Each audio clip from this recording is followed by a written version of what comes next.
Hello friends, welcome back to Active Mind biology based on class 11th and 12th NCERT की series में हम continue कर रहे हैं ह्यूमन रिप्रोडक्शन चैप्टर को। और आज का हमारा जो टॉपिक रहने वाला है वो रहेगा फीमेल रिप्रोडक्टिव सिस्टम।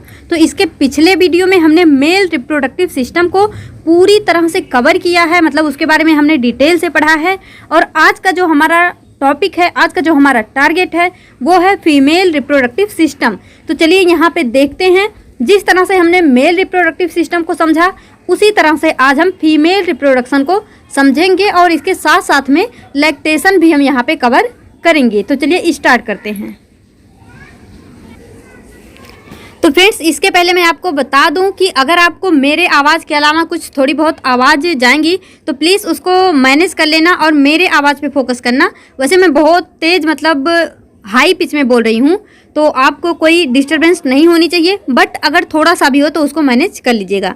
तो देखिए, जब हम बात करते हैं फीमेल रिप्रोडक्टिव ऑर्गन की, तो यहाँ पे हम इसको कंपेयर करके पढ़ेंगे मेल रिप्रोडक्टिव ऑर्गन से। तो हमने क्या देखा था, जो मेल रिप्रोडक्टिव ऑर्गन होता है वहाँ पे क्या क्या होता है, अ पेयर ऑफ टेस्टिस, यानी टेस्टिस होता है वो मतलब एक पेयर, जिसको हम बोल सकते हैं 2 इन नंबर। और वहाँ पे क्या होता है, असेसरी डक्ट होता है, असेसरी ग्लैंड होता है, एक्सटर्नल जेनाइटेलिया होता है। ठीक उसी तरह से फीमेल रिप्रोडक्टिव सिस्टम में क्या होता है, यहाँ पे टेस्टिस तो होता नहीं है, तो यहाँ पे टेस्टिस के अलावा क्या होता है, ओवरी। और ओवरी कितनी होती है, 1 पेयर। जिस तरह से टेस्टिस होता है मेल के केस में 1 पेयर, उसी तरह से फीमेल के केस में ओवरी होती है 1 पेयर।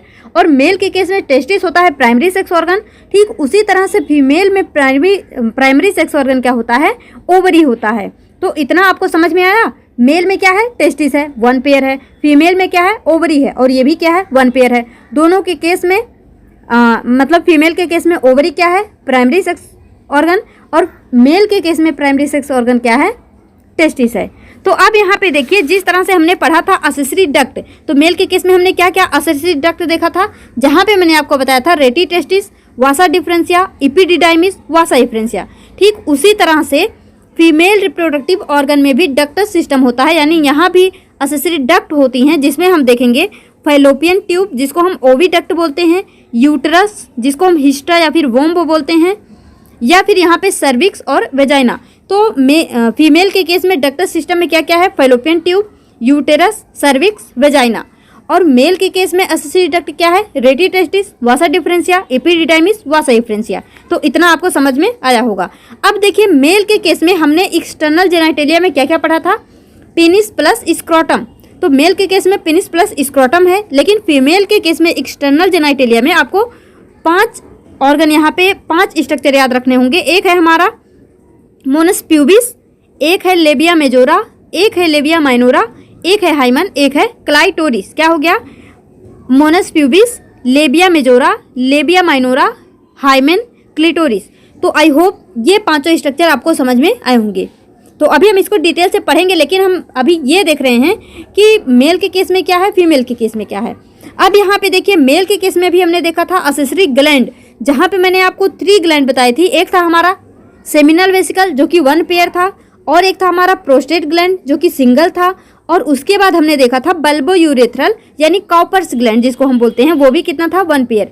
ठीक उसी तरह से फीमेल रिप्रोडक्टिव ऑर्गन में भी यहाँ पे असेसरी ग्लैंड होती हैं, और उस असेसरी ग्लैंड में यहाँ पे क्या होता है,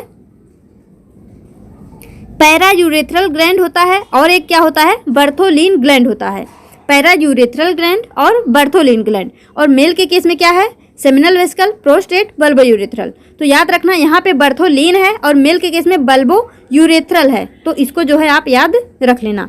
अब यहाँ पे देखिए, आपके दिमाग में आ रहा होगा, हमने तो पढ़ा है मेमरी ग्लैंड भी होता है, तो अभी हम मेमरी ग्लैंड के बारे में डिस्कस करेंगे, लेकिन अभी के लिए याद रखिए कि उसको हम यहाँ पे कंक्लूड नहीं करेंगे, क्योंकि मेमरी ग्लैंड जो है वो फीमेल रिप्रोडक्टिव ऑर्गन का एक सेकेंडरी सेक्सुअल कैरेक्टर है, और हम उसको मतलब इस असेसरी ग्लैंड में यहाँ पे जो है कंक्लूड नहीं करते हैं। अब देखिए, ये जो मतलब ये तो हमने आपको बता ही दिया, ये सेकेंडरी सेक्स कैरेक्टर है।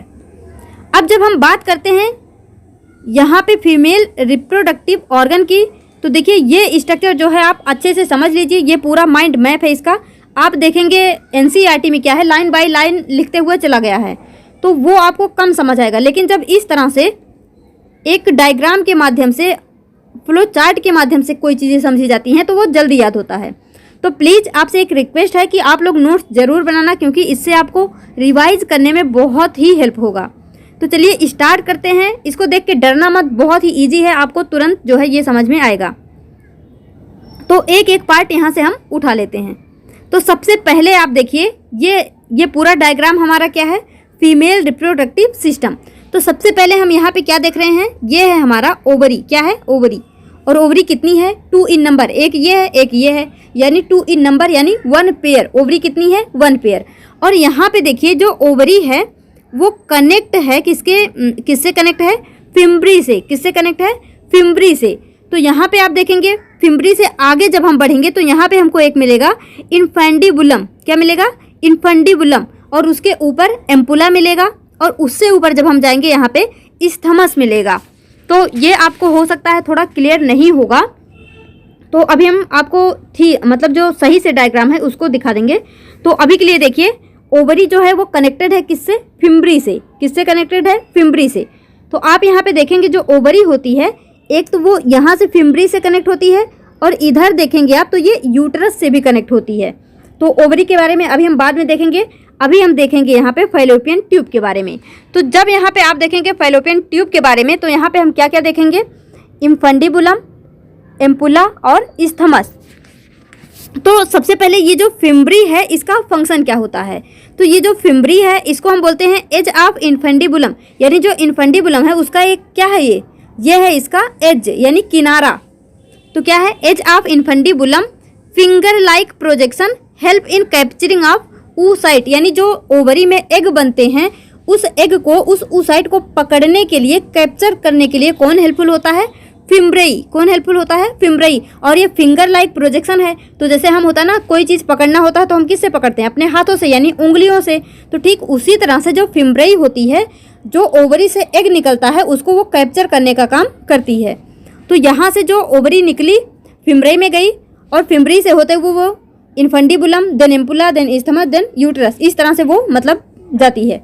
तो अब जो यहाँ पे फैलोपियन ट्यूब है उसमें 3 स्ट्रक्चर कंक्लूडेड हैं। एक है हमारा इस्थमस, एम्पुला, इन्फेंडिबुलम। अब ये इन्फेंडिबुलम क्या है, यह है एंटीरियर पार्ट किसका, फैलोपियन ट्यूब का, यानी हम बोल सकते हैं कि anterior part of fallopian tube. और इसका शेप कैसा है, फनल शेप। फनल कैसा होता है, कुछ इस तरह से होता है। और इसका जब आप शेप देखेंगे कुछ ऐसा ही है ना, तो ये कैसा हो गया, फनल शेप।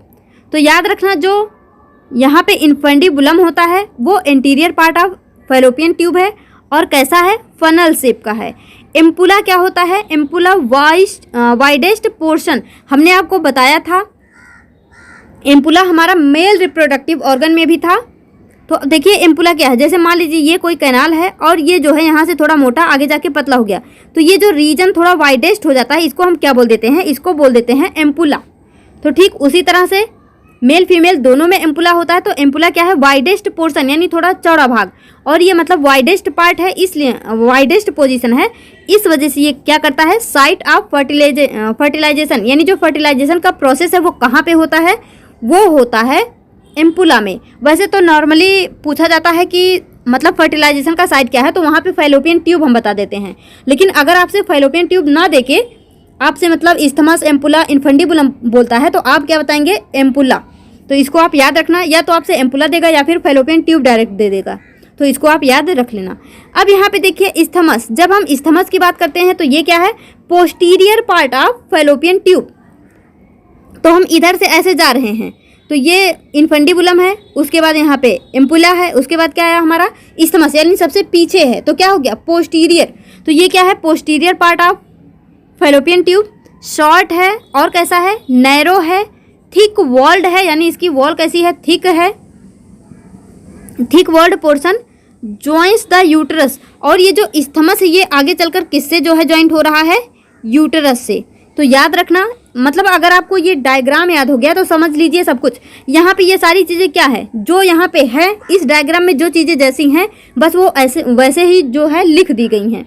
बस आपको थोड़ा सा एक्स्ट्रा पॉइंट, जैसे यहाँ पे हमको ये तो दिख ही रहा है एम्पुला क्या है, वाइडेस्ट पोर्शन है, लेकिन यहाँ पे आप जो है यहाँ पे एक पॉइंट और जोड़ लीजिए कि ये वाइडेस्ट है, इसलिए यहाँ पे फर्टिलाइजेशन इजीली हो सकता है, इसलिए ये साइट ऑफ फर्टिलाइजेशन भी है। और यहाँ पे ये इन्फंडिबुलम जो है ये मतलब फैलोपियन ट्यूब का सबसे आगे वाला पार्ट है, एंटीरियर है, और ये फनल शेप का है, ये भी साफ साफ दिख रहा है। तो मतलब क्या है, अगर आपको डायग्राम समझ में आ गया ना तो समझ लीजिए हो गया काम। तो यहाँ पे हमने क्या देखा अभी, फैलोपियन ट्यूब और आपको इन्फंडिबुलम, एम्पुला, इस्थमस, ये जो है समझ में आया होगा।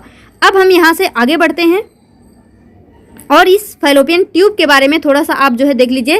फैलोपियन ट्यूब को हम और क्या बोलते हैं, ओविडक्ट या फिर यूटेराइन ट्यूब। क्या बोलते हैं, फैलोपियन ट्यूब या फिर ओविडक्ट या फिर यूटेराइन ट्यूब। तो याद रखना, नाम में कंफ्यूज मत होना। और ये कैसे कितना होता है, 1 पेयर। 1 पेयर कैसे हुआ, देखिए एक जो है इधर हुआ, एक फैलोपियन ट्यूब इधर हुआ और एक फैलोपियन ट्यूब इधर हुआ, तो कितना हो गया, 2 हो गया, यानी 1 पेयर। और देखिए इसका लेंथ भी आपसे पूछ सकते हैं, ये एनसीईआरटी में मेंशन है। तो जो फैलोपियन ट्यूब है उसकी लेंथ कितनी है, 10 to 12 सेंटीमीटर, 10 to 12 सेंटीमीटर। और ये किस सेल का बना होता है, सिलिएटेड सिंपल कोल्यूमिनार सेल्स। याद रख लेना, वैसे हम टिश्यू चैप्टर में ये सारी चीज़ें कवर करेंगे कि कौन से ऑर्गन में कौन सा सेल पाया जाता है, कौन सा टिश्यू पाया जाता है। लेकिन अभी के लिए याद रखिए, जो फैलोपियन ट्यूब है वहाँ पे सिलिएटेड सिंपल कोल्यूमिनार सेल्स या फिर टिश्यू जो है वो पाए जाते हैं। और फैलोपियन ट्यूब का काम क्या होता है, help to move a fertilised egg. Fertilised egg को हम क्या बोल रहे हैं, ओवम, या फिर इसी को बोलते हैं सेकेंडरी oocyte टूवर्ड न्यूक्लियस। यानी ये जो फैलोपियन ट्यूब है इसका फंक्शन क्या हो गया, ओवरी से जो एग निकला उस एग को यूटरस में पहुंचाने के लिए कौन हेल्पफुल होता है, फैलोपियन ट्यूब। तो इस फैलोपियन ट्यूब के माध्यम से ही हमारा जो ओवम है, जो एग है, वो यहाँ से होके जाता है। तो फंक्शन भी इसका समझ में आ गया, क्या है, मूव अ फर्टिलाइज्ड एग या ओवम या फिर सेकेंडरी oocyte टूवर्ड यूटेरस। तो आपको इतना पार्ट समझ में आया होगा। अब इधर देखिए ओवरी की बात जब हम करते हैं, ओवरी क्या है, located 1 on each side of lower abdomen. यानी जो ओवरी होती है वो दोनों साइड में एक एक प्रेजेंट होती है। यानी हम सिंपली बोल सकते हैं कि ये भी कितना होता है, 2 इन नंबर, यानी 1 पेयर। अब देखिए, connected to pelvic wall and uterus by ligament. यानी जो ओवरी होती है, हमने आपको बताया एक तरफ तो ये मतलब फिमरई से कनेक्टेड है और एक तरफ किससे कनेक्टेड है, यूटेरस से। तो अभी आगे देखिए, इसकी लेंथ कितनी है, 2 to 4 सेंटीमीटर। और इसका शेप कैसा है, अलमोंड शेप। कैसा है, अलमोंड शेप। तो मतलब जैसे ये जो यहाँ पे पॉइंट है, जैसे यहाँ पे हम क्या देखें, जो हमारा एम्पुला है वो यहाँ जो हमारा इन्फंडिबुलम है वो कैसा है, फनल शेप, और जो हमारा ओवरी है वो कैसा है, अलमोंड शेप। तो यहाँ पे ये सारी जो पॉइंट है ये एनसीईआरटी में मेंशन है। इस वजह से ओवरी भले ही हमको चाहे वो गोल दिखे, ओवल दिखे, जैसा भी दिखे, लेकिन हमको क्या बोलना पड़ेगा कि वो अलमोंड शेप का है, क्योंकि वो पॉइंट जो है एनसीईआरटी में मेंशन है। तो एनसीईआरटी तो भगवान है, तो उसकी बात तो माननी ही पड़ेगी। अब यहाँ पे ओरिजिन की अगर हम बात करते हैं, ओवरी की ओरिजिन क्या है, मीजोडर्मल। क्या है, मीजोडर्मल। और इसका स्ट्रक्चर क्या है, covered by thin epithelium which enclose ovarian stoma. यहाँ पे क्या है, पेरीफेरल कॉर्टेक्स है और एन इनर मेडुला है। तो अभी आप देखिए, ये है हमारा ओवरी का स्ट्रक्चर। तो अभी जो मैंने आपको बताया उसको देखिए। तो हम क्या बोल रहे हैं, जो हमारी ओवरी होती है वो एक तरफ पेल्विक वॉल से कनेक्टेड होती है और एक तरफ ये किससे कनेक्टेड होती है, यूटेरस से। तो जब ये पेल्विक वॉल से कनेक्टेड होती है तो जिसके थ्रू ये कनेक्टेड होती है इसको हम बोलते हैं सस्पेंसरी लिगामेंट। क्या बोलते हैं, सस्पेंसरी लिगामेंट। और जब ये यूटेराइन वॉल के थ्रू यहाँ पे कनेक्टेड होती है तो हम इसको क्या बोलते हैं, यूटेराइन लिगामेंट। क्या बोलते हैं, यूटेराइन लिगामेंट। यानी अगर पेल्विक वॉल से कनेक्टेड है तो सस्पेंसरी लिगामेंट, अगर यूटेरस से कनेक्टेड है तो यूटेराइन लिगामेंट। तो याद रख लेना आप, आपसे दोनों पॉइंट में से कुछ भी पूछा जा सकता है। अब यहाँ पे देखिए, जो हमारी ओवरी है यहाँ से कुछ ऐसे इस तरह से सेल्स लगे हुए होते हैं। तो ध्यान से देखिए, यहाँ पे आपको ये एक तो अंदर का स्ट्रक्चर है और ऊपर से ये जो इस तरह से है। तो अंदर का जो पार्ट है उसको हम क्या बोल रहे हैं, इनर। यानी इनर को हम क्या बोलते हैं, ट्यूनिका एल्ब्यूजिनिया। क्या बोलते हैं, ट्यूनिका एल्ब्यूजिनिया। और जो आउटर लेयर है उसको हम क्या बोलते हैं, जर्मिनल इपिथीलियम। क्या बोलते हैं, जर्मिनल इपिथीलियम। और एक इसका बना होता है सिंपल क्यूबॉइडल टिश्यू का। और ये क्या है, वॉल ऑफ ओवरी। तो वॉल ऑफ ओवरी में एक है हमारा इनर, एक है आउटर लेयर। तो आउटर क्या है, जर्मिनल इपिथीलियम, इनर क्या है, ट्यूनिका एल्ब्यूजिनिया। और यहाँ पे ये जो आपको इस तरह से स्ट्रक्चर दिख रहा है ये पूरे ओवरी पे होगा, हमने तो बस थोड़ा सा बनाया है, तो इसको भी आप ये मत सोचना कि ये केवल आधे ओवरी पे है, वो पूरी तरह से उसको कवर्ड है। अब इसके अंदर में हमने क्या देखा कि एक तो इसके अंदर का पार्ट होता है मेडुला, जो कि नॉन फंक्शनल होता है, यानी ये किसी फंक्शन में इन्वॉल्व नहीं होता है। और एक होता है कॉर्टेक्स, जो कि इसका आउटर लेयर होता है, ये कैसा होता है, फंक्शनल। तो आपसे पूछ सकते हैं कि जो मतलब ओवरी के अंदर में एक तो इनर पार्ट है, एक आउटर, यानी इस तरह से हम बोल रहे हैं ये इनर पार्ट हो गया और ये जो है ये आउटर पार्ट हो गया। इनर पार्ट जो है वो कैसा है, उसका नाम हम देते हैं मेडुला, और मेडुला कैसा है, नॉन फंक्शनल। और यहाँ पे जो कॉर्टेक्स है वो कैसा है, फंक्शनल। तो देखिए जो मेडुला होता है यहाँ पे क्या क्या होता है, ब्लड होता है, लिम्फ वेसल्स होता है, और जो कॉर्टेक्स होता है यहाँ पे ओवेरियन फॉलिकल्स होते हैं। और इन दोनों को मिला के हम क्या बोलते हैं, स्ट्रोमल कनेक्टिव टिश्यू। क्या बोलते हैं, स्ट्रोमल कनेक्टिव टिश्यू। तो आई होप आपको ये ओवरी का स्ट्रक्चर समझ में आया होगा। ज़्यादा कुछ भी नहीं याद रखना, आपको बस इतना याद रखना है, ओवरी जो है एक तरफ से पेल्विक वॉल से कनेक्टेड है सस्पेंसरी लिगामेंट के थ्रू, और एक तरफ ये यूट्रस से कनेक्ट है यूटेराइन लिगामेंट के थ्रू।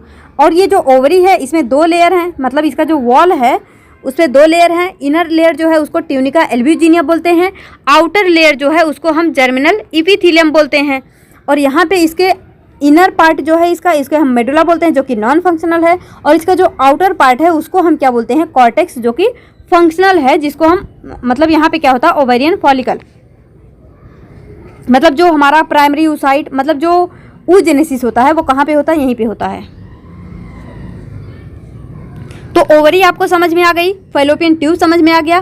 फैलोपियन ट्यूब में 3 स्ट्रक्चर हैं, इन्फंडिबुलम, एम्पुला, इस्थमस, ये भी आपको समझ में आ गया। अब यहाँ पे देखिए वॉल ऑफ यूटेरस। जब हम वॉल ऑफ यूटेरस की बात करते हैं तो यहाँ पे हम देखते हैं यहाँ पे कितने वॉल हैं, 3 वॉल हैं। जैसे हमने देखा था मेल रिप्रोडक्टिव सिस्टम में, वहाँ भी कितने वॉल थे, 3 वॉल थे। तो अब यहाँ पे देखिए जो सबसे अंदर का लेयर है उसको हम बोलते हैं इंडोमेट्रियम। क्या बोलते हैं, इंडोमेट्रियम, मतलब अंदर, जैसे हम बोलते हैं ना इंटू, इंटू मीन्स अंदर, उसी तरह से इंडो मीन्स अंदर, मायो मीन्स मिडिल यानी बीच में, पेरी मीन्स आउटर यानी सबसे बाहर। तो क्या हो गया, इंडोमेट्रियम क्या है, सबसे इनर पार्ट है। क्या है, सबसे इनर पार्ट है। और जब मेंस्ट्रुअल साइकिल होती है तो उसके दौरान यही इंडोमेट्रियम ही क्या होता है, ये मतलब ब्लड के रूप में बाहर आता है, तो वो क्या होता है, इंडोमेट्रियम होता है। तो देखिए इनर लेयर क्या है हमारा, endometrium, glandular and highly vascular. Highly vascular यानी यहाँ पे बहुत ज़्यादा मात्रा में ब्लड वेसल्स, ये सारी चीज़ें पाई जाएंगी। और ये कैसा है, so cyclic change during menstrual cycle. जो अभी हमने आपको बताया कि मेंस्ट्रुअल साइकिल के दौरान इसमें चेंजेज होते हैं। चेंजेज यही होते हैं कि वॉल जो है ये थिक हो जाती है, मतलब जो हमारी ओवरी है वो, जो यूट्रस है यहाँ पे क्या होता है, ये तो यही सोचती है कि मतलब मेंस्ट्रुअल साइकिल हुआ उसके बाद जो है प्रेगनेंसी होगी, और अगर प्रेगनेंसी होगी तो इसको क्या करना पड़ेगा, अपने वॉल को मोटा करना पड़ेगा ताकि वो फटे ना। तो जब वॉल को वो मोटा कर लेता है तो प्रेगनेंसी फिर जब नहीं होती है तो वो जो वॉल होता है वही टूट टूट के ब्लड के रूप में क्या होता है, बाहर आ जाता है। तो ये इसीलिए हम इसको क्या बोल रहे हैं कि ये मतलब so cyclic change during menstrual cycle. तो मेंस्ट्रुअल साइकिल के दौरान यूटेरस का कौन सा भाग जो है वो क्या बोल सकते हैं, उसको डीजेनरेट होकर बाहर आता है, तो वो है हमारा इंडोमेट्रियम, यानी जो उसका वॉल है सबसे अंदर का, वो जो आपको इस तरह से ये स्ट्रक्चर दिख रहा होगा ये। तो अब यहाँ पे देखिए मिडिल लेयर की जब हम बात करते हैं तो इसका नाम क्या है, मायोमेट्रियम। क्या है, मायोमेट्रियम। तो जो मायोमेट्रियम है ये कैसा है, स्मूथ मसल्स है, स्ट्रॉन्ग कॉन्ट्रैक्शन ड्यूरिंग बर्थ, यानी जब डिलीवरी होती है तो सबसे ये जो मायोमेट्रियम है ये कैसा होता है, यहाँ पे स्मूथ मसल्स होते हैं। और स्मूथ मसल्स कैसे होते हैं, हमने आपको अभी तो टिश्यू जो है नहीं पढ़ाए हैं, लेकिन अगर आप हमसे केबीएस में जुड़े हुए थे तो वहाँ पे हमने आपको बताया था कि जो एक तो होता है हमारा स्केलेटल मसल्स, एक होता है स्मूथ मसल्स। तो जो स्मूथ मसल्स होता है वो हमारे कंट्रोल में नहीं होता है, और जो स्केलेटल मसल्स होता है वो हमारे कंट्रोल में होता है। तो ये जो इस मतलब ये मायोमेट्रियम है, ये कैसा है, यहाँ पे कैसा मसल्स है, स्मूथ मसल्स है। और ये जो है जब डिलीवरी होती है, जब बेबी का बर्थ होता है, तो उस समय स्ट्रॉन्ग कॉन्ट्रैक्शन दिखाता है। कॉन्ट्रैक्शन क्या होता है, यानी सिकुड़ना, फैलना, रिलैक्सेशन, कॉन्ट्रैक्शन हम बोलते हैं ना, ठीक उसी तरह से। तो याद रखना डिलीवरी के दौरान यहाँ पे कौन सा वॉल सबसे ज़्यादा इन्वॉल्व होता है, वो होता है हमारा मायोमेट्रियम, जो कि यहाँ पे उसके कॉन्ट्रैक्शन में जो है हेल्प करता है। अब यहाँ पे बात आता है आउटर लेयर की जब, तो यहाँ पे क्या है, पेरीमेट्रियम। आउटर लेयर का क्या नाम है, पेरीमेट्रियम। तो पेरीमेट्रियम जो है composed of simple squamous epithelium tissue and areolar connective tissue. तो याद रखना जो ये मतलब पेरीमेट्रियम है वो एक तो सिंपल स्क्वेमस इपीथीलियम टिश्यू का बना हुआ है और यहाँ पे ये एरियोलर कनेक्टिव टिश्यू का बना हुआ है। तो आई होप आपको इतना समझ में आया होगा। अब यहाँ पे देखिए,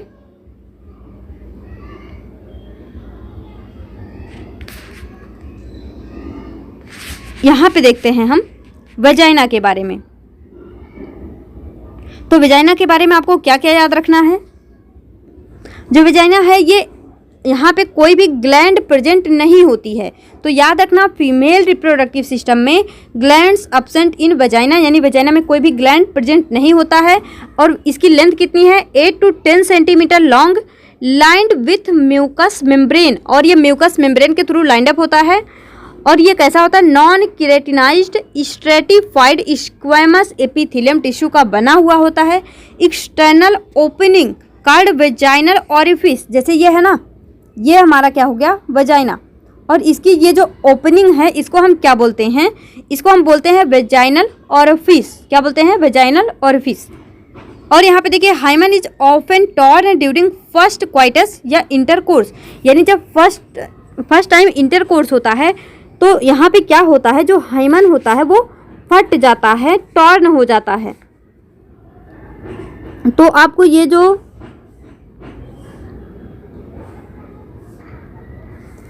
आपको यहाँ पे ये जो स्ट्रक्चर दिख रहा होगा, ये क्या होता है, परफोरेटेड लेयर होता है। इसको हम क्या बोलते हैं, हाइमेन।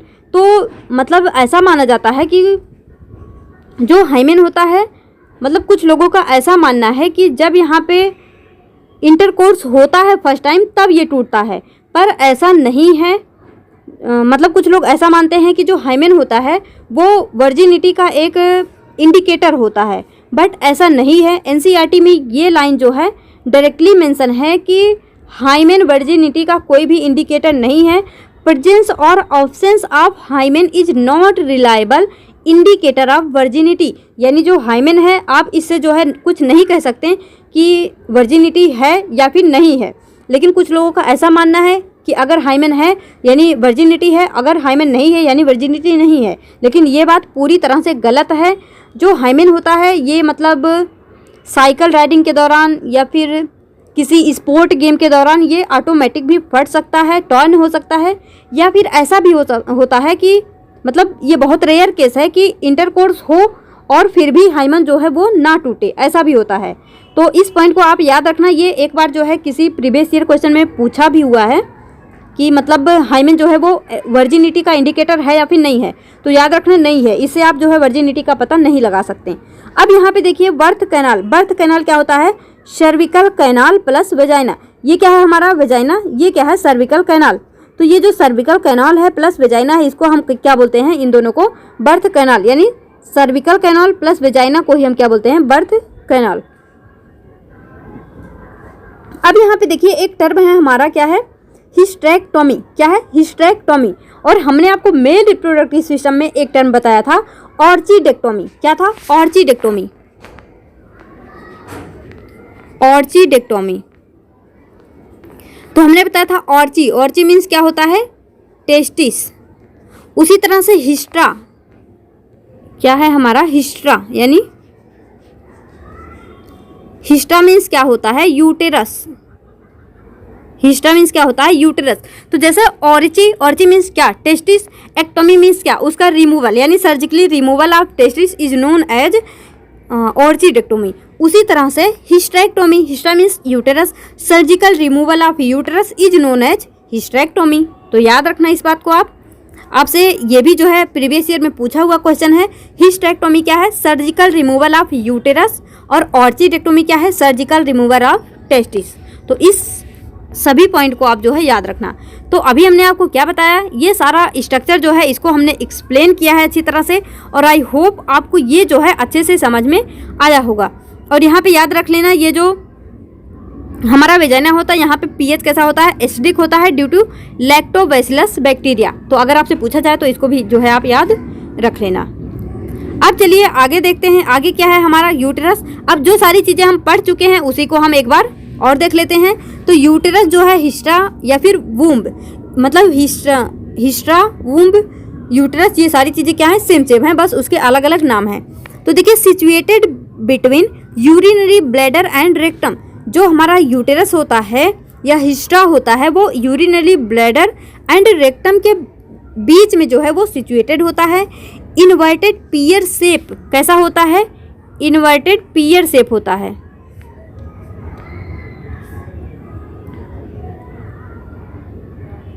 इन्वर्टेड पियर शेप स्ट्रक्चर होता है।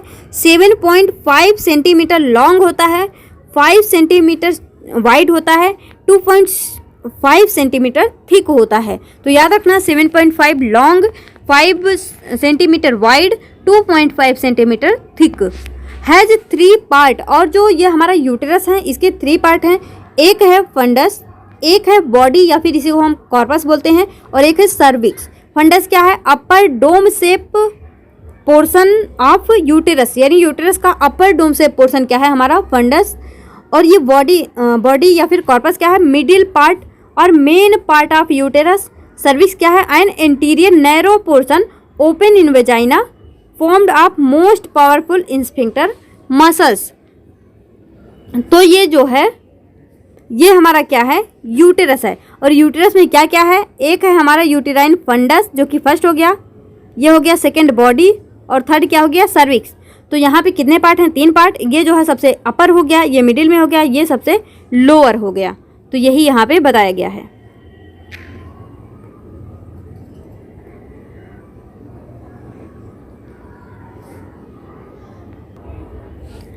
तो देखिए फ्रेंड्स, अब हम आगे डिस्कस करते हैं। और आगे क्या है हमारा? वल्वा या फिर पिडेंडम या फिर एक्सटर्नल जेनाइटेलिया। तो जो मतलब ये है ना कि जैसे वूम्ब, यूटेरस, ये हिस्ट्रा, ये सारी चीज़ें सेम सेम नेम है। तो इनको आप एक साथ जो है लिख लेना और मतलब 2 से 3 बार रिवाइज कर लेना, अदरवाइज आप इसमें कंफ्यूज हो सकते हैं कि किसका क्या नाम था। तो वल्वा या फिर पिडेंडम या फिर एक्सटर्नल जेनाइटेलिया, ये क्या है? सारे के सारे सेम हैं। अब यहाँ देखिए, प्रेजेंट इन पेल्विक रीजन, और ये कहाँ पे प्रेजेंट होते हैं? पेल्विक रीजन में। और हमने आपको मेल रिप्रोडक्टिव सिस्टम में भी यही बताया था कि वो भी कहाँ पे प्रेजेंट होते हैं? पेल्विक रीजन में। और यहाँ पे कौन कौन से स्ट्रक्चर हैं? Moonis pubis, labia majora, labia minora, clitoris, hymen, vestibule, जो कि अभी हमने आपको स्टार्टिंग में बताया था ना। तो ये सारी चीज़ें जो है कहाँ पे ये इंक्लूडेड हैं? एक्सटर्नल जेनाइटेलिया में। तो आपसे डायरेक्टली पूछा जाएगा।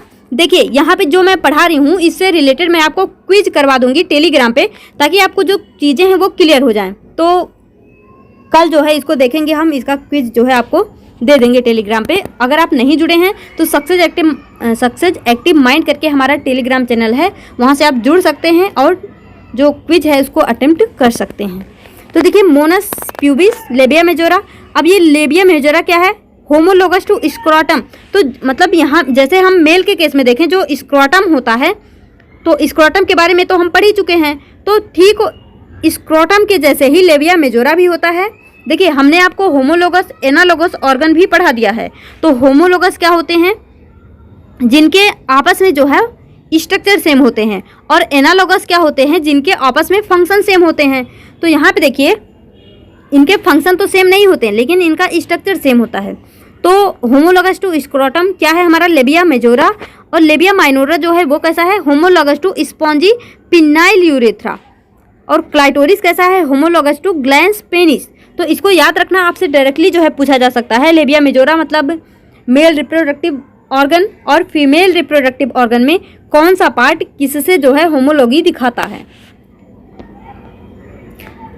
अब देखिए यहाँ पे हाइमेन, और ये क्या है? If still present. मतलब अगर ये प्रेजेंट है तो इसको भी हम एक्सटर्नल जेनाइटेलिया में क्या करते हैं, कंक्लूड करते हैं। वेस्टिब्यूल क्या है, homologous to membranous urethra of males. और आगे देखिए अब, विद इन द वेस्टिब्यूल और vaginal orifice, external urethral orifice, opening of duct of vestibular glands. यानी ये जो वेस्टिब्यूल है इससे रिलेटेड और क्या क्या होते हैं यहाँ पे, vaginal orifice, external urethral orifice, opening of duct of vestibular gland. तो अब देखिए यहाँ पे ये है हमारा पूरा स्ट्रक्चर। तो सबसे पहले आपको ये पार्ट दिख रहा होगा,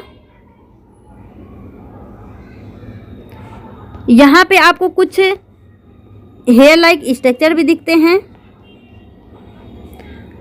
तो देखिए यहाँ ये जो मतलब कुछ हेयर्स होते हैं, जहाँ पे हेयर्स पाए जाते हैं, इसको हम क्या बोलते हैं, मोनस प्यूबिस। क्या बोलते हैं, मोनस प्यूबिस। यहाँ पे हेयर प्लस एडिपोज टिश्यू होते हैं। अब आप सोचेंगे आखिर यहाँ पे हेयर प्रेजेंट क्यों होते हैं, तो ये प्रेजेंट होते हैं प्रोटेक्शन के लिए। किस लिए प्रेजेंट होते हैं, प्रोटेक्शन के लिए। तो देखिए जैसे जो ओवरी वगैरह है ये बहुत ही मतलब हम बोल सकते हैं कि सेंसरी ऑर्गन है, तो इनके जो है मतलब इनके प्रोटेक्शन के लिए यहाँ पे हेयर और ये एडिपोज टिश्यू जो है प्रेजेंट होते हैं। एडिपोज टिश्यू कहाँ है, मतलब एडिपोज टिश्यू के वजह से ये जो पार्ट होता है ये थोड़ा सा मतलब उभरा हुआ या फूला हुआ होता है। लेबिया माइनोरा क्या है हमारा, ये जो आउटर स्ट्रक्चर, आउटर लेयर आपको दिख रहा है, ये है हमारा लेबिया माइनोरा। और यहाँ भी हेयर प्लस एडिपोज टिश्यू होते हैं। उसके बाद आप यहाँ पे देखिए लेबिया माइनोरा, ये क्या है, ये अंदर के साइड में प्रेजेंट है, ये जो आपको ग्रीन कलर का दिख रहा है। तो ये हमारा क्या हो गया, लेबिया माइनोरा।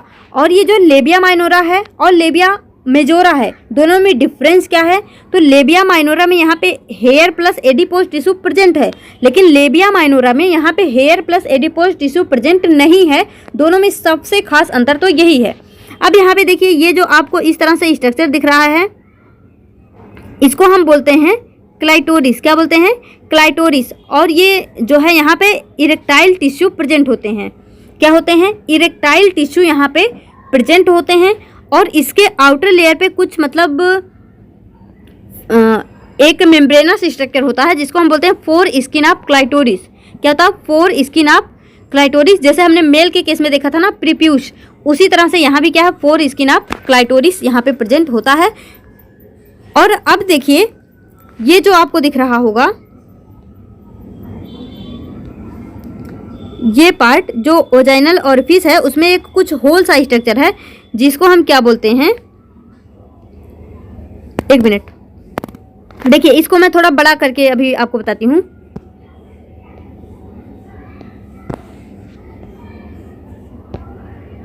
ये जो आपको एक ये दिख रहा होगा और इसके अंदर में ये येलो कलर का जो दिख रहा है, जो येलो कलर का है उसको हम मान रहे हैं कि वो एक होल है और उस होल को हम बोलते हैं वेजाइनल ऑरिफिस। क्या बोलते हैं, वेजाइनल ऑरिफिस। लेकिन यहाँ पे ये जो लेयर है, ये इस लेयर को जो है हम क्या बोल रहे हैं, हाइमेन बोल रहे हैं।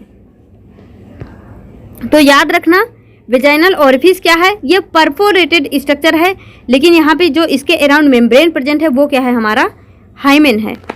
और ये जो यहाँ से लेके यहाँ तक का पार्ट है इसको हम क्या बोलते हैं, वेस्टिबुलम। क्या बोलते हैं, वेस्टिबुलम। हो सकता है ये नहीं कटेगा। क्या है यहाँ पे, स्पेस इनसाइड लेबिया माइनोरा। यानी क्या है यहाँ पे, एक तो ये मतलब हो गया हमारा लेबिया मेजोरा, लेकिन इसके अंदर साइड में क्या है यहाँ पे, लेबिया माइनोरा। तो जो यहाँ पे ये वेस्टिबुलम आपको दिख रहा है, ये क्या है, ये यहाँ से लेके यहाँ तक दिखाया गया है ऐसे।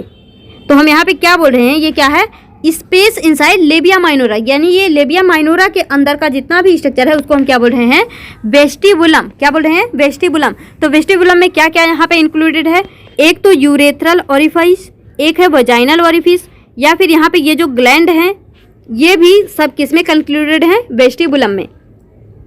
तो यहाँ पे देखिए जो यूरेथ्रा के अराउंड प्रेजेंट है, मतलब जो यूरेथ्रा में यहाँ पे होल है, परफोरेटेड स्ट्रक्चर है, उसको हम यूरेथ्रल ऑरिफिस बोल रहे हैं। और जो हाइमेन के बीच में परफोरेटेड स्ट्रक्चर है, यानी जो छिद्र युक्त संरचना है उसको हम क्या बोल रहे हैं, वेजाइनल ओरिफिस। और इसके आसपास में क्या होता है, ग्लैंड होते हैं। तो जो यूरेथ्रा के आसपास में ग्लैंड होते हैं उनको हम पैरा यूरेथ्रल ग्लैंड बोलते हैं, जिसको हम स्किन्स ग्लैंड भी बोलते हैं। और जो हाइमेन के अराउंड जो है ग्लैंड प्रेजेंट है उसको हम बर्थोलीन ग्लैंड्स बोलते हैं। क्या बोलते हैं, बर्थोलीन ग्लैंड्स। और ये जो पैरा यूरेथ्रल ग्लैंड है वो कैसा है, वन पेयर। देखिए एक इधर है एक इधर है, ध्यान से देखिए, एक ये हो गया एक ये हो गया, तो ये मतलब 2 इन नंबर यानी 1 पेयर है। और बर्थोलीन भी कितने हैं, 1 पेयर यानी 2 इन नंबर। और देखिए ये जो पैरा यूरेथ्रल ग्लैंड है, जैसे हमने पढ़ा था मेल के केस में क्या था, वहाँ पे सेमिनल वेसिकल, प्रोस्टेट ग्लैंड और क्या था हमारा, बल्बो यूरेथ्रल ग्लैंड।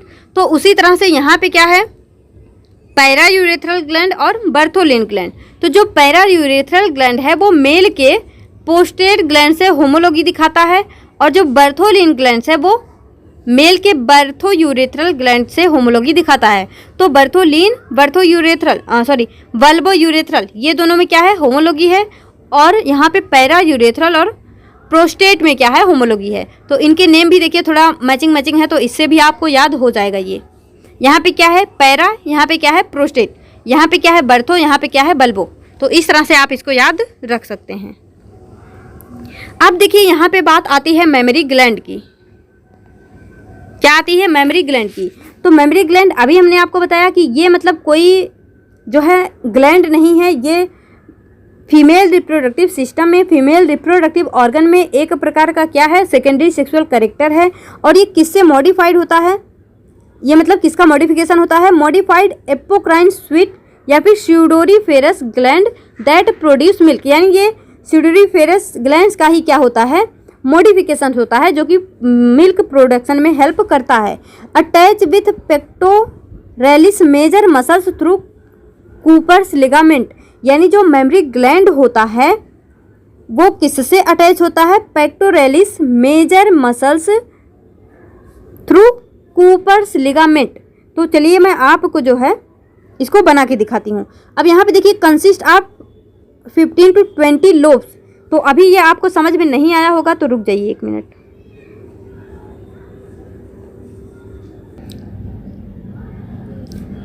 तो चलिए हम आपको जो है बना के दिखाते हैं। ये हो गया पेक्टोरेलिस मेजर मसल्स,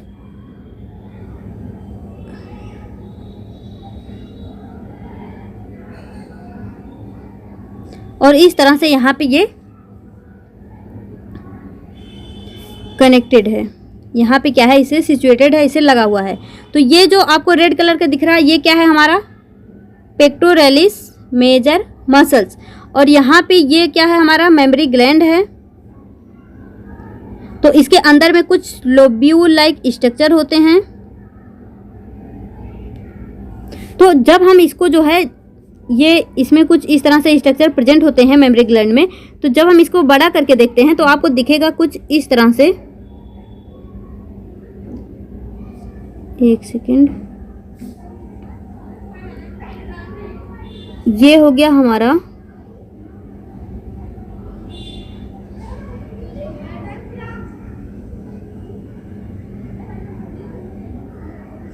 और इसके अंदर में कुछ जो है मसल्स हैं।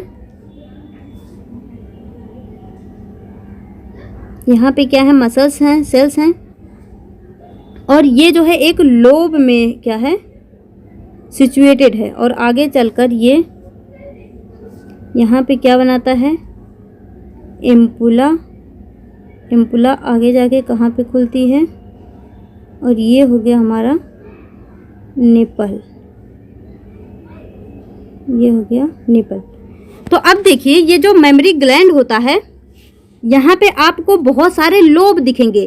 तो वही हम बोल रहे हैं कि ये जो इस तरह से आपको ये लोब दिख रहे हैं ये 15 to 20 लोब होते हैं। कितने होते हैं, 15 to 20 लोब होते हैं। और इन लोब में क्या होता है, मेमोरी एल्वियोला होता है। ये जो आपको इस तरह से स्ट्रक्चर दिख रहा है ये, इसको हम बोलते हैं मेमोरी एल्वियोला।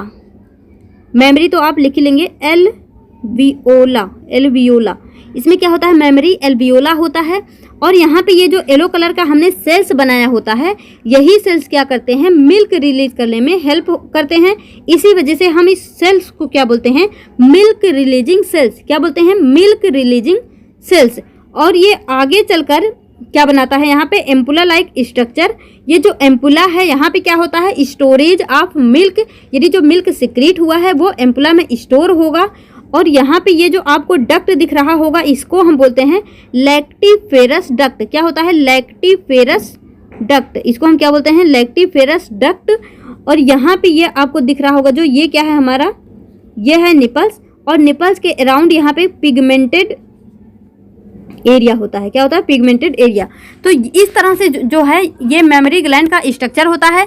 तो मेमोरी ग्लैंड कहाँ पे सिचुएटेड होता है, पेक्टोरेलिस मेजर मसल्स के थ्रू ये कनेक्टेड होता है। और इसमें 15 to 20 लोब्स होते हैं। और उस लोब्स के अंदर में मेमोरी एल्वियोला होता है। मेमोरी एल्वियोला के अंदर में कुछ सेल्स होते हैं जिसको हम मिल्क रिलीजिंग सेल्स बोलते हैं। उसके बाद ये जो डक्ट है इसको हम एम्पुला बोलते हैं, मतलब एम्पुला लाइक स्ट्रक्चर बनाता है आगे चल के, जहाँ पे स्टोरेज ऑफ मिल्क होता है। फिर यहाँ पे क्या होता है, लैक्टिफेरस डक्ट होता है, जो कि जाके कहाँ पे, यहाँ मतलब निपल के पास में खुलता है। यानी जो निपल होता है वो किसी एक डक्ट से कनेक्टेड नहीं होता, बहुत सारे डक्ट से कनेक्टेड होता है। ऐसा तो है नहीं कि केवल एक एम्पुला होगा, उसमें जितना मिल्क जो है स्टोर है उतने से बेबी का पेट जो है भर जाएगा, नहीं भरेगा। तो यहाँ पे बहुत सारे डक्ट जुड़े होते हैं, बहुत सारे एम्पुला होते हैं। और इस तरह से जो है मेमोरी ग्लैंड का ये हमारा स्ट्रक्चर है। तो अब देखिए जो मैंने आपको बताया, क्या बताया, attach with pectoralis major muscles. ये पेक्टोरेलिस मेजर मसल्स के थ्रू कनेक्टेड होते हैं थ्रू कूपर्स लिगामेंट, यानी जो लिगामेंट उसके बीच बीच में होते हैं उसको हम कूपर्स लिगामेंट बोलते हैं। और यहाँ पे 15 से 20 लोब्स होते हैं। क्या होते हैं, लोब्स होते हैं, कंसिस्ट ऑफ 15 to 20 लोब्स।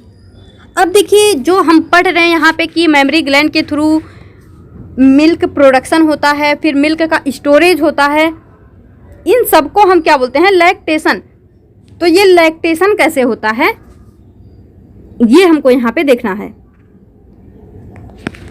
तो देखिए growth of mammary glands during puberty, यानी प्यूबर्टी क्या बोलते हैं, जब मतलब कोई बच्चा जो है वो हम बोल सकते हैं कि मतलब अपना वो 12 to 15 ईयर जो है क्रॉस करता है, जब उसकी प्यूबर्टी आती है तो क्या होता है, यहाँ पे मेमोरी ग्लैंड्स उसके ग्रोथ करने लगते हैं। तो जो मतलब ग्रोथ ऑफ मेमोरी ग्लैंड्स है प्यूबर्टी के दौरान, इसको हम क्या बोलते हैं, इस प्रोसेस को थिलार्चे। क्या बोलते हैं, थिलार्चे। तो याद रखना, growth of mammary gland during puberty is known as thelarche which regulate by oestrogen. यानी प्यूबर्टी के दौरान मेमोरी ग्लैंड में कौन हेल्प करता है, एस्ट्रोजन हार्मोन। कौन, oestrogen. And during pregnancy regulated by progesterone and lactogenic hormone. और जब मतलब एक तो प्यूबर्टी के दौरान में मेमोरी ग्लैंड जो है वो ग्रोथ करता है, और वो और भी ग्रोथ करता है जब प्रेगनेंसी होती है। तो प्रेगनेंसी के दौरान भी यहाँ पे क्या होता है, मतलब अगर आपसे पूछा जाए कि प्यूबर्टी के दौरान मेमोरी ग्लैंड के ग्रोथ को कौन प्रमोट करता है, तो एस्ट्रोजन। और प्रेगनेंसी के दौरान जो है यहाँ पे कौन रेगुलेट करता है मेमोरी ग्लैंड की ग्रोथ को, तो वो है हमारा प्रोजेस्टेरोन। और यहाँ पे लैक्टोजेनिक हार्मोन, जिसको हम PRL यानी प्रोलैक्टिन एंड HPL जो है बोलते हैं। अब यहाँ पे देखिए, even though prolactin level increase as the pregnancy progress but no milk secretion occurs because progesterone inhibit the effect of prolactin. तो यहाँ पे बेसिकली ये बोला जा रहा है कि प्रेगनेंसी के दौरान में क्या होता है, भले ही ये जो प्रोलैक्टिन है, भले ही इसके माध्यम से जो है मेमोरी ग्लैंड की ग्रोथ हो जाए, लेकिन यहाँ पे कोई भी मिल्क सिक्रीशन नहीं होता है। क्या लिखा है यहाँ पे, बट नो मिल्क सिक्रीशन, यानी यहाँ पे मेमोरी ग्लैंड की ग्रोथ तो होगी लेकिन यहाँ पे मिल्क सिक्रीशन नहीं होगा। और क्यों नहीं होगा, क्योंकि जो प्रोजेस्टेरोन है वो क्या करता है, इस प्रोलैक्टिन के इफेक्ट को सप्रेस करता है, उसको इनहिबिट करता है, यानी उसको रोकता है। जो प्रोजेस्टेरोन है वो प्रोलैक्टिन से बोलता है कि जब तक मैं हूँ तब तक क्या होगा, केवल फीटस का ग्रोथ होगा। यानी प्रेगनेंसी के दौरान जो प्रोजेस्टेरोन होता है ये क्या होता है, इसको बोलते हैं हम कि ये मतलब ये क्या चाहता है कि बेबी किसी भी तरह से ग्रोथ हो, बस बेबी का ही डेवलपमेंट हो। तो ये जो है प्रोलैक्टिन से क्या बोलता है कि भैया तुम अपना जो है फंक्शन कर लो, लेकिन यहाँ पे मतलब मेमरी ग्लैंड का डेवलपमेंट करा लो, लेकिन कोई भी मिल्क सिक्रीशन यहाँ पे होना नहीं चाहिए। कि यहाँ पे केवल क्या होना चाहिए, बेबी का डेवलपमेंट होना चाहिए। तो बिकॉज प्रोजेस्टेरॉन जो है प्रोलैक्टिन अपना फंक्शन शो नहीं कर पाता। After delivery level of after delivery यानी जब डिलीवरी होती है उसके बाद level of oestrogen and progesterone in mother's blood decrease. यानी देखो, जब प्रेगनेंसी होती है तो उस दौरान जो एस्ट्रोजन होता है और जो प्रोजेस्टेरॉन होता है इनका लेवल बहुत बढ़ा हुआ होता है, क्योंकि जो प्रोजेस्टेरॉन होता है वो फीटस के डेवलपमेंट में पूरी तरह से ध्यान देता है। मतलब वो सोचता है कि फीटस जो है उसको किसी भी तरह से कोई भी नुकसान नहीं होना चाहिए, और एस्ट्रोजन क्या सोचता है कि जो मदर है उसको किसी भी तरह से कोई नुकसान नहीं होना चाहिए। तो दोनों ही जो है अपने पीक पे रहते हैं, दोनों ही जो है हम बोल सकते हैं कि दोनों की मात्रा बढ़ी रहती है। जो अगर यहाँ पे एस्ट्रोजन का लेवल डिक्रीज हुआ तो यहाँ पे क्या होता है, एस्ट्रोजन मतलब देखिए सिंपल सा याद रखिए, जो प्रोजेस्टेरॉन है वो बेबी के डेवलपमेंट में हेल्प करता है, जो एस्ट्रोजन है वो मदर के डेवलपमेंट में। यानी जो फीटस होता है मदर के अंदर में, जब वो मतलब अंदर में रहता है तो वो एक पैरासिटिन की तरह काम करता है, यानी पैरासाइट की तरह काम करता है। वो मतलब उसको अपना डेवलपमेंट करना है, और वो किसके थ्रू मतलब कौन कराता है, प्रोजेस्टेरॉन कराता है। वो मतलब चाहे मदर कैसी भी हो वो उसकी हालत को नहीं देखेगा, उसको तो बस एक ही काम है कि मतलब किसी भी तरह से फीटस का डेवलपमेंट होना चाहिए। लेकिन एस्ट्रोजन जो है वो क्या करता है, वो मदर का ख्याल रखता है कि किसी ना किसी तरह से मदर जो है वो सुरक्षित रहनी चाहिए। तो अब यहाँ पे देखिए, जब डिलीवरी हो जाती है उसके बाद ये जो एस्ट्रोजन है जो प्रोजेस्टेरॉन है इनका लेवल डिक्रीज हो जाता है and the inhibition is removed. और जो प्रोजेस्टेरॉन प्रोलैक्टिन को दबा के रखे रहता है कि नहीं मतलब तुम जब तक मैं हूँ तुम काम ना करो। तो अब तो जब प्रोजेस्टेरॉन का लेवल घट गया तो अब यहाँ से इनहिबिट जो उसको किया था वो भी इफेक्ट हट गया। तो अब जो प्रोलैक्टिन है तो मेमरी ग्लैंड का ग्रोथ तो हुआ ही है, लेकिन अब यहाँ पे क्या हो जाता है, मिल्क सिक्रीशन भी स्टार्ट हो जाता है। कब, जब यहाँ पे प्रोजेस्टेरॉन का लेवल डिक्रीज हो जाता है। तो देखिए मिल्क सिक्रीशन या फिर मिल्क फॉर्मेशन हार्मोन क्या है हमारा, प्रोलैक्टिन। और ये कहाँ से सिक्रीट होता है, एंटीरियर पिट्यूटरी से। जो हमारा हाइपोथैलेमस होता है उसमें एंटीरियर पिट्यूटरी पोस्टीरियर पिट्यूटरी दो भाग होते हैं ना, तो वहाँ पे जो एंटीरियर पिट्यूटरी है उससे प्रोलैक्टिन सिक्रीट होता है, और जो पोस्टीरियर पिट्यूटरी है यहाँ से ऑक्सीटोसिन हार्मोन जो है वो सिक्रीट होता है। तो याद रखना मिल्क सिक्रीशन या फिर मिल्क फॉर्मेशन हार्मोन्स कौन सा है, prolactin, and milk ejection hormone कौन सा है, ऑक्सीटोसिन। तो याद रखना मिल्क सिक्रीशन या फिर फॉर्मेशन, मिल्क इजेक्शन दोनों में अंतर है। मिल्क सिक्रीशन या formation hormone prolactin, milk ejection hormone क्या है हमारा, ऑक्सीटोसिन। जो कि मतलब प्रोलैक्टिन एंटीरियर पिट्यूटरी से सिक्रीट होता है, ऑक्सीटोसिन पोस्टीरियर पिट्यूटरी से। इसको जो है हार्मोन्स में डिटेल से पढ़ेंगे, टेंशन मत लेना। तो अब देखिए यही हमने आपको बताया। हमने क्या बताया, हमारा ब्रेन है वहाँ पे हाइपोथैलेमस है और इसके दो पार्ट हैं, एक है हमारा एंटीरियर पिट्यूटरी, इसको हम बोलते हैं एंटीरियर पिट्यूटरी, ये है हमारा पोस्टीरियर पिट्यूटरी। तो जो यहाँ से पोस्टीरियर पिट्यूटरी है यहाँ से क्या सिक्रीट होगा, ऑक्सीटोसिन, और एंटीरियर पिट्यूटरी से क्या सिक्रीट होता है यहाँ से, प्रोलैक्टिन। तो जब यहाँ पे प्रोलैक्टिन सिक्रीट हुआ और जो प्लेसेंटा है यहाँ से सिक्रीट होता है प्लेसेंटल हार्मोन, क्या सिक्रीट होता है, प्लेसेंटल हार्मोन। तो ये जो प्रोलैक्टिन है और जो प्लेसेंटल हार्मोन है ये क्या करते हैं, ये लैक्टेशन करवाते हैं, यानी फॉर्मेशन ऑफ मिल्क। जो बेबी होता है वो यूटेरस में किसके थ्रू कनेक्टेड होता है, प्लेसेंटा के थ्रू कनेक्ट होता है मदर के बॉडी से। तो यहाँ पे प्लेसेंटा रिलीज करता है प्लेसेंटल हार्मोन, और जो एंटीरियर पिट्यूटरी है वो रिलीज करती है प्रोलैक्टिन हार्मोन। और ये जो प्रोलैक्टिन और प्लेसेंटल हार्मोन मिलके क्या करते हैं, फॉर्मेशन ऑफ मिल्क यानी लैक्टेशन करते हैं। तो अभी तो यहाँ पे क्या हुआ, लैक्टेशन हुआ। अब ये देखिए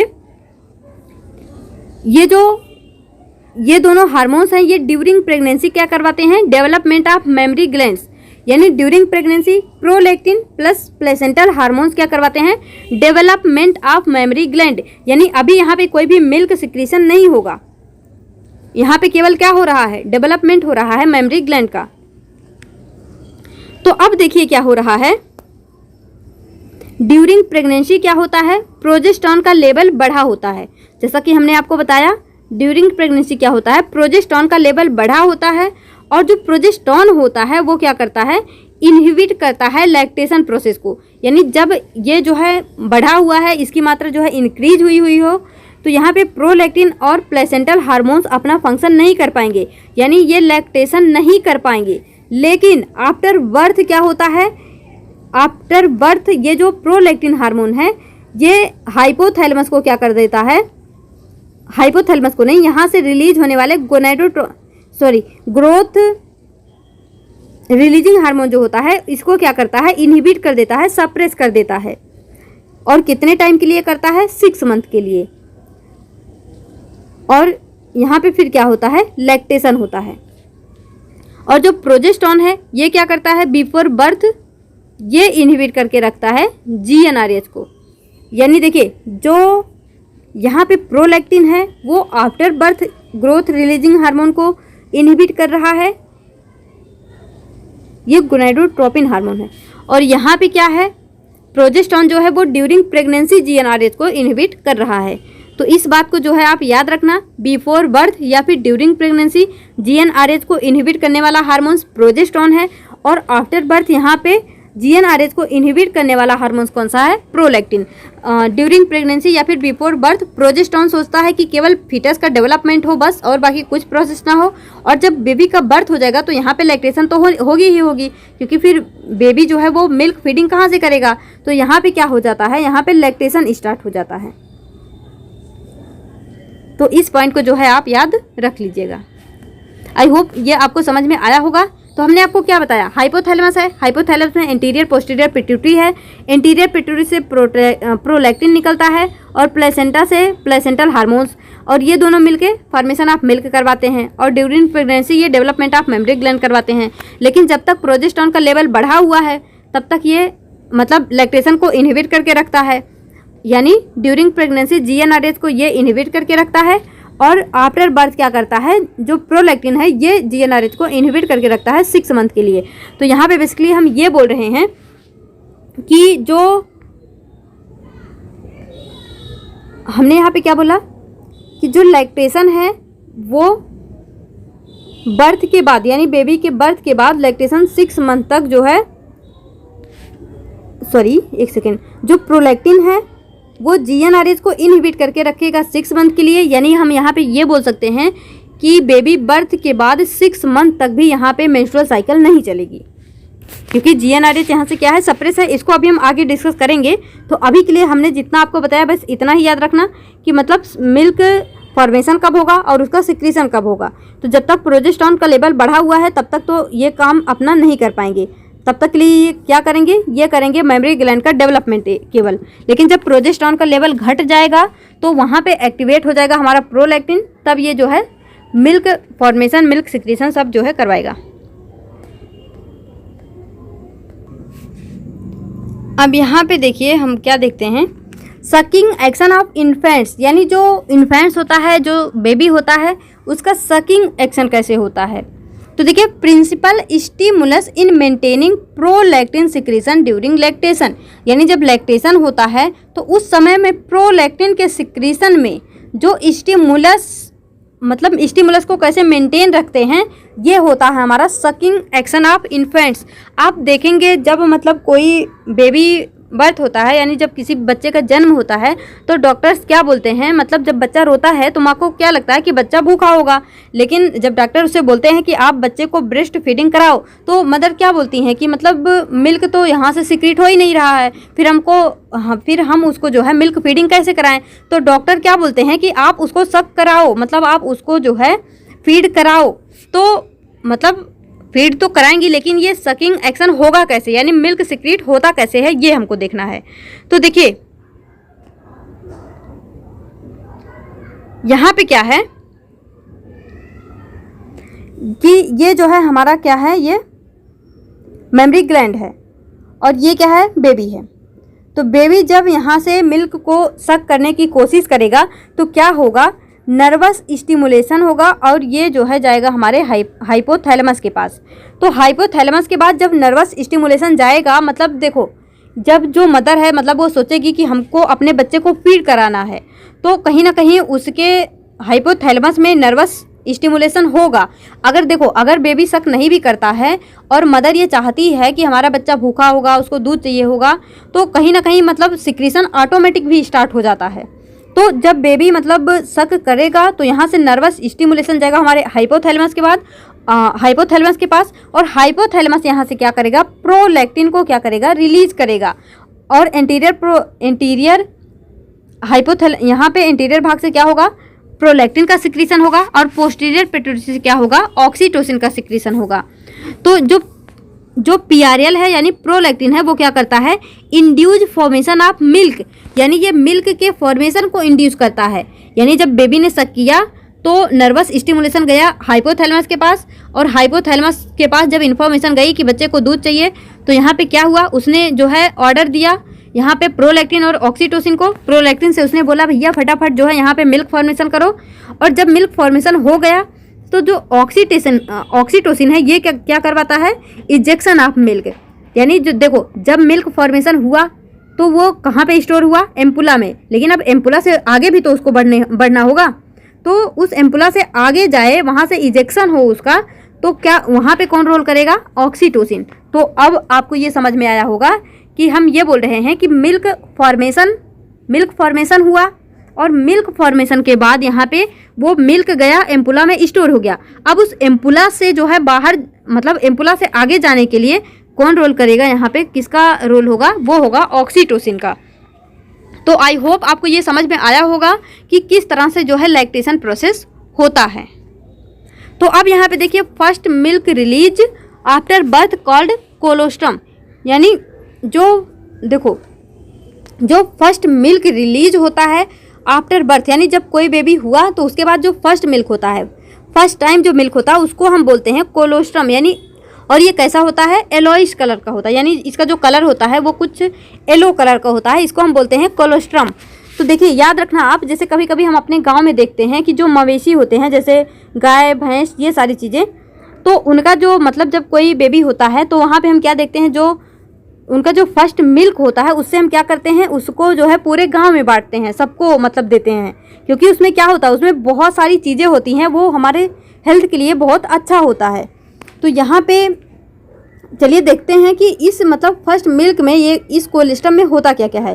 तो इस कोलेस्ट्रॉल का कंपोजिशन क्या है, यहाँ पे लैक्टोज होता है, केसिन रिच यानी मिल्क प्रोटीन होता है, और मिनरल्स में सोडियम, पोटेशियम, फॉस्फोरस, कैल्शियम ये सारी चीज़ें होती हैं। लेकिन याद रखना फैट जो है वो ऑलमोस्ट एब्सेंट होता है, और पुअर Fe+ यानी जो आयरन प्लस है ये भी क्या होता है, एब्सेंट होता है। तो क्या प्रेजेंट होता है, इसके साथ साथ ये भी याद रखना क्या एब्सेंट होता है। और देखिए IgA antibody, passive immunity, inhibitory peptides ये सारी चीज़ें भी यहाँ पे प्रेजेंट होती हैं। अब ये पैसिव इम्यूनिटी क्या है, मतलब जैसे हमारे अंदर जो ऑटो इम्यून सिस्टम है वो, मतलब हम तो अपने रोगों से लड़ने के लिए और सारे डिजीज़ वगैरह से लड़ने के लिए हमें एक्टिव इम्यूनाइजेशन है, लेकिन बेबी जो है उसके अंदर अभी सारी चीज़ें इतनी डेवलप नहीं हुई हैं, तो उसके लिए मतलब पैसिव इम्यूनिटी कहाँ से प्रोवाइड होता है, उस मिल्क से ही जो है प्रोवाइड होता है। तो आप याद रखना, जैसे कुछ मदर्स क्या होती हैं, वो मतलब बेबी को मिल्क फीडिंग नहीं करवाती हैं, क्योंकि उनका कहना यह है कि मतलब हमारा शेप बिगड़ जाएगा, मतलब हमारा शेप खराब हो जाएगा, ऐसा कुछ। लेकिन याद रखना ऐसा कुछ नहीं होता है, अगर बेबी है तो उसको जो है मिल्क फीडिंग बराबर करानी चाहिए। अदरवाइज यहाँ पे जो इनहिबिटरी पेप्टाइड्स होते हैं, इनमें ऐसी पावर होती है कि बाद में आगे जाके यहाँ पे वो मतलब जो मदर्स ऐसी होती हैं जो मिल्क फीडिंग नहीं करवाती बच्चे को, तो आगे चलकर उनमें मतलब ब्रेस्ट कैंसर वगैरह होने के भी चांसेस बहुत ज़्यादा बढ़ जाते हैं। और कहीं ना कहीं आपको एक समय के लिए ऐसा लग सकता है कि बॉडी शेप खराब हो जाएगा ऐसा कुछ, बट ऐसा कुछ होता नहीं है, बल्कि वो बाद में जाके वो मतलब मोटापा वगैरह इन सारी चीज़ों का कारण बन जाता है। तो अगर आप में से कोई लोग मदर हैं और ऐसा सोचती हैं तो प्लीज़ ऐसा मत सोचना, और अपने आसपास कोई भी ऐसा हो जो ऐसा करे तो उसको भी बताना कि ऐसा कुछ नहीं होता, शेप वगैरह नहीं खराब होता। बच्चे को मिल्क फीडिंग कराना बहुत ज़रूरी होता है, क्योंकि जो हमारी नेचर है, अगर उन्होंने हमारे अंदर ये कैपेबिलिटी दी है तो क्यों दी है, कुछ सोच के दी होगी। लेकिन हम क्या करते हैं, नेचर के साथ में खिलवाड़ करते हैं, क्योंकि हमारी तो आदत है खिलवाड़ करने की। हम अपने इन्वायरमेंट के साथ में, अपने साथ में, हर चीज़ के साथ में खिलवाड़ करते हैं, बट ऐसा नहीं करना चाहिए। तो मिल्क फीडिंग जो है बच्चे को कराना बहुत ज़रूरी होता है। उस मिल्क में जो है इतनी पावर होती है कि बच्चे का डेवलपमेंट पूरी तरह से हो सकता है। अब देखिए लैक्टेशन एमेनोरिया क्या है, absence of menstrual cycle during lactation. जैसे हमने आपको बताया कि 6 मंथ के लिए क्या होता है, जो प्रोलैक्टिन है वो GnRH को इनहिबिट करके रखता है। तो यहाँ पे क्या होता है, मेंस्ट्रुअल साइकिल जो है नहीं होती है, यानी आफ्टर मतलब जब बेबी का बर्थ होता है तो उसके बाद 6 मंथ तक कोई भी मेंस्ट्रुअल साइकिल रन नहीं करती है।